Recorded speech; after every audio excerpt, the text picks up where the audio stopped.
My name's Nicolas Cole. I'm one of the most read writers and highest paid ghostwriters in the world. And today I'm going to walk you through what I would do if I was just starting to write on X in 2025. Here's exactly what I would do going from a brand new account, 0, all the way up to, right now I just crossed around 200,000 followers on X, formerly known as Twitter.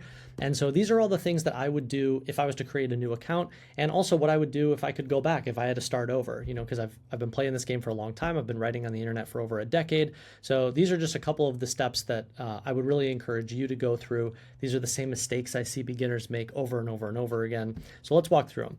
So the first thing, step 0, is if you're a total beginner, you've never written anything before on the internet ever, then I know that your biggest bottleneck has to do with some sort of faulty belief and or uncertainty. Okay, it really doesn't, we can't even talk about the writing yet because you're swirling around in all of these.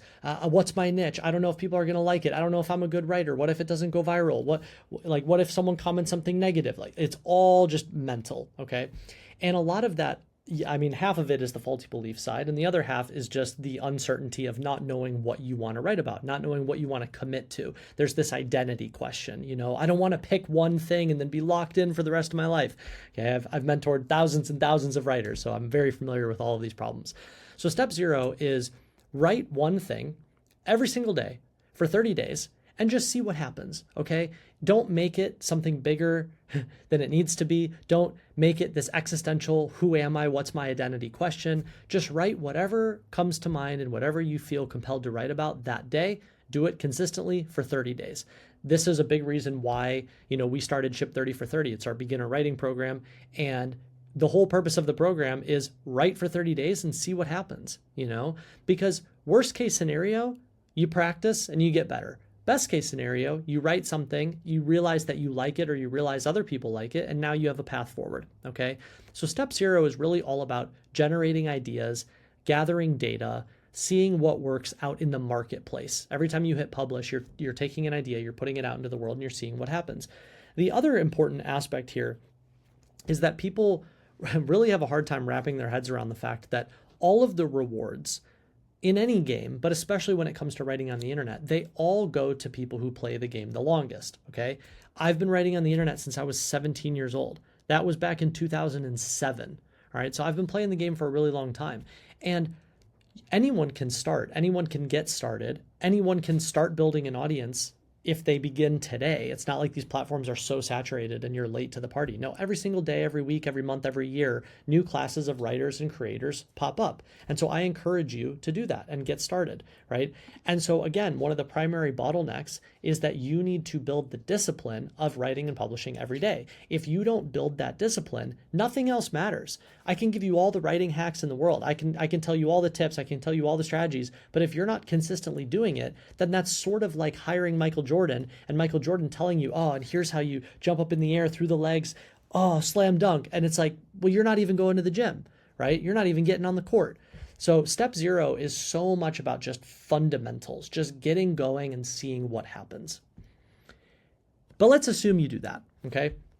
Let's assume that you're consistent. Let's assume that you're playing with things. You're putting ideas out into the world. You start noticing some data points. Now we begin, okay? If I was to start over, step 1 is, and this is a mistake I made, this is a mistake I notice every writer makes, is thinking that you can write really well about multiple different things. And oftentimes what writers do is they want to put in their bio and they want to say, I write about real estate and investing and private equity and global markets.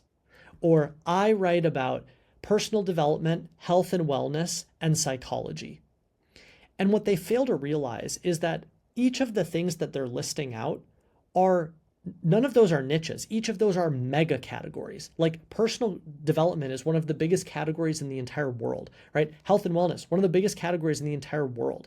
These are not niches. These are mega categories. So already, if you were to pick one mega category, you wouldn't be able to own it. A mega category encompasses, 10, 20, 50, 100, 1,000 niches. They all bubble up inside of it, right? So not only is one mega category probably too big, but you go and you list multiple mega categories, and it is impossible to write well about multiple mega categories, and it's also impossible to become known for any of them when you say you do everything. And this is fundamentally one of the biggest mistakes that writers make, is they try and say that they can write something for everyone. And in reality, they end up writing something for no one, okay? And so not only do you want to not pick a single mega category, but you want to try and find a subtopic or a niche within that mega category. Okay. So for example, I don't say I write about all types of writing. I say I write about digital writing. And now over the years, because we've built different businesses and things, I say I write about digital writing and ghostwriting. Okay. Those are two very specific niches. I don't say I write about all writing and I can help everyone from the beginner all the way to the person who's working on the next Pulitzer Prize winning novel. It's very hard. It's very hard to encapsulate that many different niches. And so all roads lead back to, you want to pick a topic, and then I would strongly encourage you to commit to it for at least a year.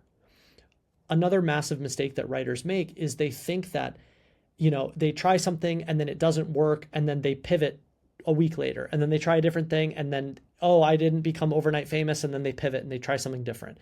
And you're not allowing any compounding to happen, okay? So if I was to start over, if I was to create a blank X account, I would pick a sub niche in writing, because that's what I enjoy writing about. I enjoy writing about writing and the art of that and the business of that, right? And I would pick a very specific sub niche, and I would just make all of my content centered around that specific niche. That's all I would do, because it's way better to become known for a specific niche than it is to try and say I write about everything for everyone. And the other reason I would say commit for at least a year is because a year is not a long time. And the whole secret is that you have to learn how to build a valuable library in one specific niche. I guarantee you that I could go pick just about any niche I wanted tomorrow, and I would be able to build it better than the average writer, because I've already spent years and years figuring out how to do that well within one niche. So once you build the skill of learning how to do it once, you can replicate it over and over and over again. If you don't build the skill of doing it once, and you don't understand what it means to commit to a niche for an extended period of time, you are never going to learn how to duplicate it into other niches if you want to pivot later. Okay. So you have to commit for a meaningful period of time, and I would just earmark a year. Okay. Step 2. The second thing is, out the gate, one of the most important parts about writing on a social platform is this little 1-2 sentence bio. The reason, and the metaphor I like to use, is this is like beachfront real estate. This is some of the most valuable real estate on your entire profile. It's the first thing that people see. And the mistake that a lot of writers make is they take their most valuable real estate and they fill it with something irrelevant. They fill it with something clever. So they write something like, I want to signal that I'm a mysterious writer. And they'll be like, you can catch me inside on a Friday night, just me, my dog, and a cup of coffee. And you're like, I have no idea what you do. I have no idea what value you provide me, the reader. Okay. And so the way that you need to think about your bio is that it has nothing to do with you. It has everything to do with what you are going to give the reader. Okay. And so you can signal that in a bunch of different ways. So you can either signal that by saying, this is what I write about. So a very early, it's like V1 of a bio that we train writers on in Ship 30 for 30 and inside our Premium Ghostwriting Academy, for example, is you would say something like, I write about, let's say, ghostwriting for fintech entrepreneurs, if that was your niche, right? Or I ghostwrite educational email courses for real estate agents. It's like, what do you do for the target reader? What do you write about for the target reader? Okay, this is how my bio was for a very long time. You could also, maybe like a V2 is, what are you on a mission to do, right? I'm on a mission to, and it's like, help specific person achieve specific outcome, or build a business that solves a specific problem, achieves a specific outcome, helps a certain type of person, right? When you signal I am on a mission to, again, yes, it's an I statement, but it's actually not about you. It's telling the target reader, hey, I am actively building something that would be for you. It weeds people out. You're either interested in that mission or you're not, right? A third component is the credibility component. So, I have built 2 companies in this niche, or I've helped 1,000 teachers get started doing XYZ, or I've generated $5 million in sales revenue, or whatever thing that you could put there that would be relevant to the first or second point that I just talked about. Okay, so all of these are the things that you want to think about with your bio, but the overarching takeaway is that your bio is not about you. Your bio is about the value that you can provide to the reader. And that's why it goes back to step 1, the more specific the topic that you pick, the more specific the type of reader that you're going to speak to. And if you don't have this congruence and this specificity, it's going to be very hard to build an audience. Everyone thinks that the secret to building an audience is to going really, really wide. And that's not actually the secret. The secret is to become known for a niche that you own and then attract all of those types of people. And they're going to consume your content way more than the average person because they're going to be obsessed with the topic that you've picked to write about. And then they're going to tag other people that are interested in it, or their algorithm's going to feed it to other people who consume that same type of content, right? It becomes so much more condensed, and that's what you want. You don't want to try and say, oh, I write everything for everyone. And then as a result, you don't attract anyone specific. Okay. So the bio is a really, really important piece of the puzzle. Step 3, another big mistake I notice that a lot of writers or content creators make is they don't start capturing people's email addresses from the very beginning.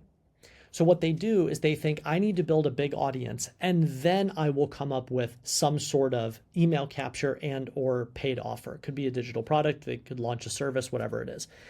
And I find that there's always this fear in wanting to either collect emails or monetize, thinking I need to get to a certain point. I'm not there yet.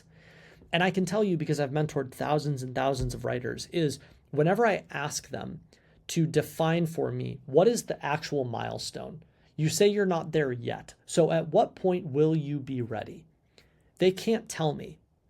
And that always shows me that there is no one right answer where you say, oh, once I cross this level, then I'm equipped. Then I'm a quote unquote expert. Then I'm ready.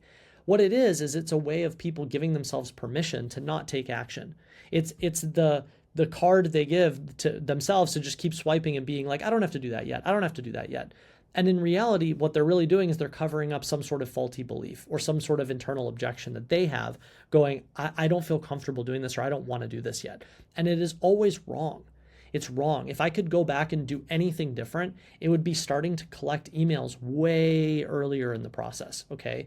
Because chances are, if you want to start writing on X or LinkedIn or any major social platform, you probably want to do it to achieve some sort of monetary goal. Whether that's you want to build a big business or you just want to launch a digital product and make an extra, couple $1,000 per month, or you just want to, build an audience and then start a ghostwriting side hustle, right? It doesn't really matter, but chances are it all ladders up to something monetary. And so if that's true, then you should start collecting emails day one. And so again, this is where the congruence comes into play. The more specific the topic, the more specific the reader, the easier it will be for you to create a relevant pinned asset. So here you can see there's this pinned post at the top of my profile. And here, if you click on this basically is like a thread of all these different assets that I give writers to get started. It's like, here's this SaaS platform that I'm a co-founder in, TypeShare. If you want templates, go play with that. If you're new to writing on the internet, here's an ultimate guide. You click here. Oh, that's where I type in my email. Great. This is, by the way, the top of our funnel into Ship 30 for 30. Oh, you haven't read my book? Here's my book on all things digital writing, the art and business of online writing. You want to practice in public? You should come join us on Ship 30. Are you interested in using AI, writing with AI? Check out our newsletter over here, right? So obviously this makes more sense for me now because I've been doing this for a very long time and I have lots of different businesses and business verticals built in these different sub niches of digital writing and ghostwriting.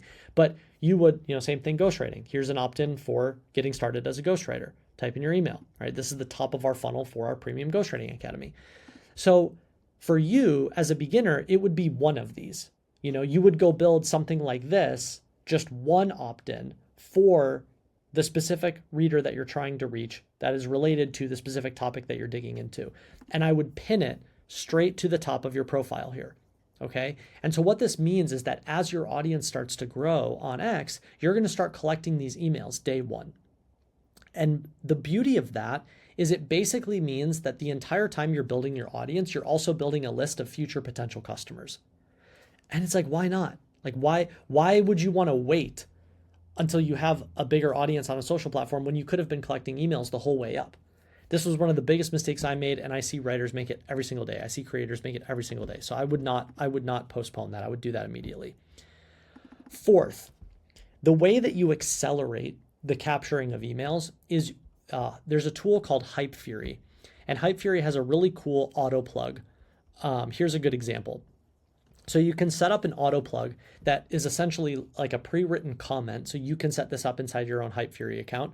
And so when you have certain posts meet certain thresholds, so you could set it, to, I only want the auto plug to go out if a post gets 50 likes or more, or 20 likes or more, or 100 likes or more, right? You can set the threshold. And then what it does is it auto plugs a comment or a follow-up post like this that is a CTA to, and you can add in a link, or you could add in whatever you want. You could add in a link to another thing that you've written. I would encourage you to use it for your opt-in. And so what this does is this creates a little flywheel where every time you write, you can set a constraint in Hype Fury of if the post performs well, I want you to auto plug my opt-in, right? Or my pinned asset. And what this means is that every time posts start to perform well, you're going to get that opt-in in front of more and new readers, which accelerates the growth of your email list, right? Which inherently creates runway for, hey, I'm building a list of all my future potential customers. And this is what every top creator does. If you're not doing this on X, you are missing out massively, because this is how we build and fuel all of our funnels. This is what every other top creator does. Look up anybody, like they are using some version of this. And so you want to, the same way that you think about building your audience as you write on X, you also want to build your email list. And your email list is really what allows you to then go build some sort of digital business and or monetize. It is very, very hard to monetize when you don't have the email list in the middle. And a lot of times writers and creators think, well, if I start writing on X or LinkedIn, I'll build a huge audience. And then one day I'll make a post and then I'll sell a bunch of products or services. And that's actually not how it works. The most effective way to sell digital products or services is to get people on an email list so that you go from social platform to email list, and then you nurture them into buying some sort of digital product or service. So you're going to have to do this eventually if you have any sort of monetary goal. So you might as well just start building the list as you build your social following. And then step 5, I'll cover digital product monetization and service monetization in another video. So if you're just talking audience growth, then one of the best things that you can do is to pay attention to how things change on every platform. Okay, so I started writing on the internet in 2007. I started writing on Quora in 2013. Back then in 2013, you could sneeze on Quora and get 100,000 views. It was a very up and coming platform. Nobody knew like what it was at the time. I was pretty early to it. I took advantage of it. I became one of their highest viewed and most read writers. I think in 2014 or 2015, I forget which year, I was the #1 most read writer on the entire platform. And then 3 years later, Quora's algorithm changed and their priority list changed and the sort of product they were building changed, and Quora wasn't the same opportunity. So Quora fell off. And then I moved over to Medium.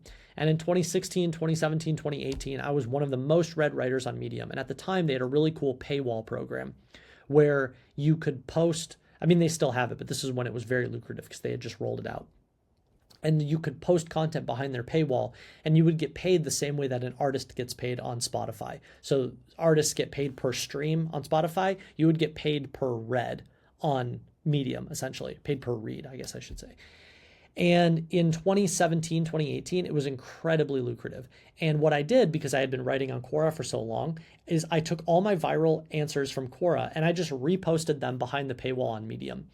And I performed so well behind Medium's paywall that in 2018, they paid me out something like $150,000. I was making like 10, 15 grand a month just republishing old content from Quora behind Medium's paywall.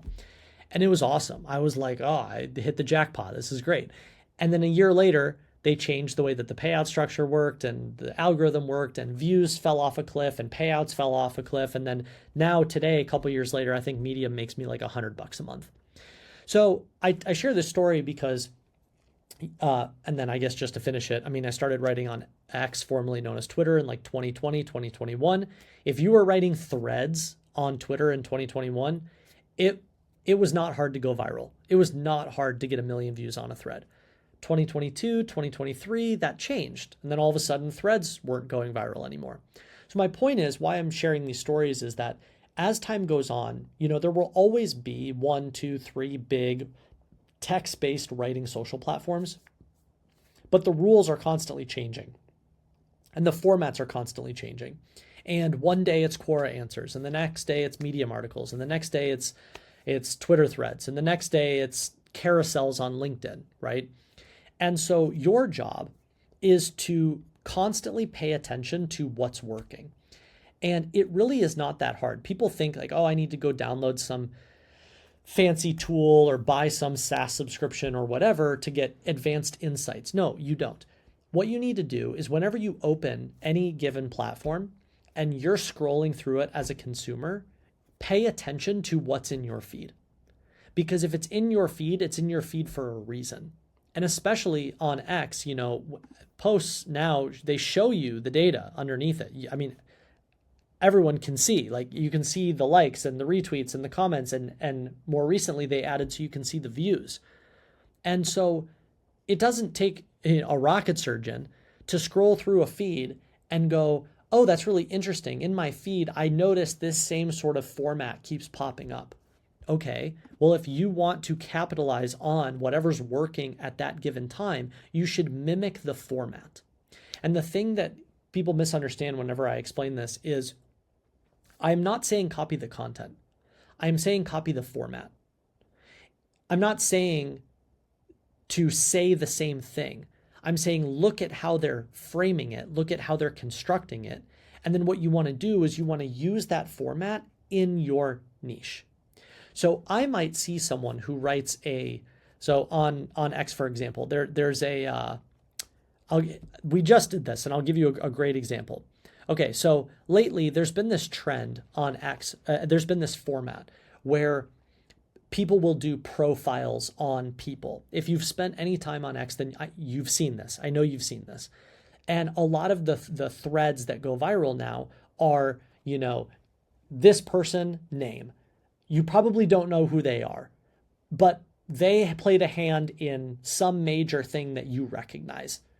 Here's the story of this person that you've never heard of, but had a massive impact on you in your life, right? So it's like a profile sort of thread. So I saw that, or whenever I see these formats working, and my first thought is, okay, the format is working. Now, how do I apply that to my niche? And so my niche is digital writing, storytelling, ghostwriting, copywriting, like that sort of sphere, right? So when I'm coming up with thread ideas, I'm not thinking, oh, let me do a profile on anyone, right? Because if I do a profile on anyone, then that's not helping me build my niche, right? That's not building my authority around a specific topic. So what I do is I think about people or unconventional people that I could tie to the topics that I write about most often. And that is the whole game, is you're looking for viral formats, but you're tailoring them to the specific topic that you want to write about. And this probably is the thing that has the biggest impact on audience growth. All of these other things are, like consistency, pick one thing, become known for a niche you own. Clear, not clever, like don't be confusing. If the reader's confused, they're just going to leave. They're not going to sit there and figure it out. Okay, so tell them what you can help them with and why they should give you their attention. Step 3, collect emails on the way up, right? Step 4, if you want to collect a lot of emails on the way up, use this auto plug, right? But step 5, the thing that will have the biggest impact on audience growth is finding the viral formats of the moment, but tailoring them to your category, to your topic, to your niche. All right. So if I was starting over, I'm telling you, like, these are the 5 things that I would do. And this is 99% of the game. And it's not like I'm withholding the 1%. I'm just saying everything else is incremental. It doesn't move the needle as much as these 5 things. So if you want to get started writing on X this year in 2025, this is exactly what I would do. I would encourage you to go make an account. X and LinkedIn are the 2 best writing platforms on the internet right now. They give the best distribution. I would really encourage you to start writing and make use of them. And these are the things that if you go execute, you will be successful.